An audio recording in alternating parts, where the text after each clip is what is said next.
I love to write stories, I love to tell stories. I also just love to talk and to help other people. That's actually my passion. Boyd's ability to remain curious has opened up avenues for him to help others as well as accomplish his own personal goals. Hi, my name is Diamond Alessandra Jordan. I am a major in multimedia journalism at Georgia State University and a minor in criminal justice. Dawn clearly hasn't let her hardships affect her from exploring her artistic abilities. To follow up on her page, follow dawnart.com. My short-term goals will actually be to get an internship in multimedia journalism, and my long-term goals is to actually move out to LA and pursue my hosting, acting, and multimedia journalism career.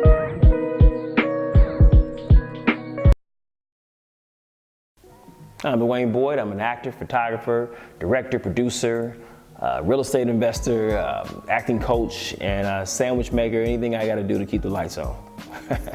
A lot of my students are working actors. A lot of my students, the people who come through our class in DeKalb County, have gone on to do great things. Every day I think you're alive, you're gonna learn something different. You know, somebody's gonna teach you something you didn't know, but also I've learned how to work with kids and how to be a kid again myself. I became a photographer by default. My guy, Richard Mellinger, was a photographer and he moved to LA. And I didn't have anybody here to shoot my actors at the time, and I tried some other photographers. They were either too expensive or I didn't like their work. And Richard one day said, Dwayne, why don't you do it? I'll teach you how to do it, watch my images, and I'll teach you. And that's how I became a photographer. I started, I was sucking at first. My process is pretty simple.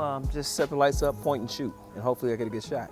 No, really. My process is something I learned from Dylan Patrick. He's an amazing photographer.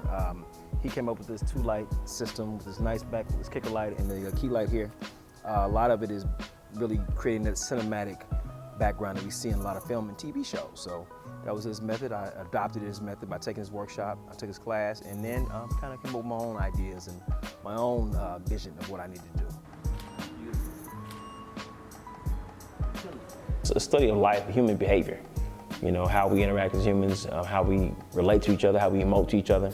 And really just figuring out day by day, it's what we're all doing. We're all figuring this craft out anyway. You even with that, you never can truly be a master. You just do what you do and hopefully it's believable when it works. So we try to help actors find their own path.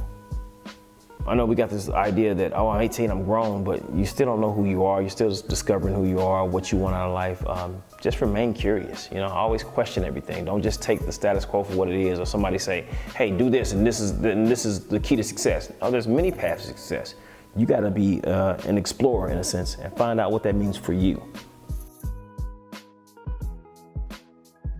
Jillian Fitzgerald. I'm one of the owners of Nova House, a producer and actress.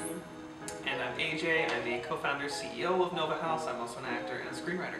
Nova House is a membership-based creative community for actors, screenwriters, and other creatives. So like our bread and butter is membership-based audition taping, so kind of like a gym for audition taping, come and go as you want. This is our basic equipment right here. We use a Canon Rebel T6i to shoot our auditions. Just a high-quality DSLR camera. Remember, you're auditioning for the writer. You're auditioning for the director. So you have to convince those two people that you understand what's going on in the story. And that doesn't mean you have the right emotions. It doesn't mean you have you say the lines really smoothly or really effectively. It means you need to discover why the writer wrote this scene. Nova House had $0 to open. We started out of an apartment with no capital, and within 5 months we had penny pinched and saved up enough money so that we were able to move into a commercial space and really start to grow Nova House on a bigger scale. And still to this day, 2 years later, we don't have an investor. We have not taken out a loan. Nova House is not in debt. And talk about hardships. I remember when we went to Target for the first time to buy a piece of furniture for Nova House for the first time. And it was like a $9 lamp.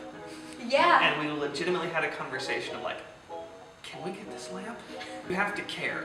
And a lot of businesses can exist without truly deeply caring. As long as you provide a good service or some good customer service, people will go to your business. But when you start a business that represents itself as this is a family, this is a home, you have to care. I love it. Learning to compartmentalize that, like right now, I am the CEO of Nova House. Correct. Right now, I am your boyfriend and we're gonna have a personal conversation. Right now, I'm an actor, and I think that for me has been the biggest way to kind of balance everything, because you can't hold it all up. You've got to eventually let something drop, but it doesn't mean tomorrow you're not going to pick that thing back up. Starting a business where you don't have a mentor and you don't have someone to tell you that you're doing it right means that you just have to take a lot of leaps of faith.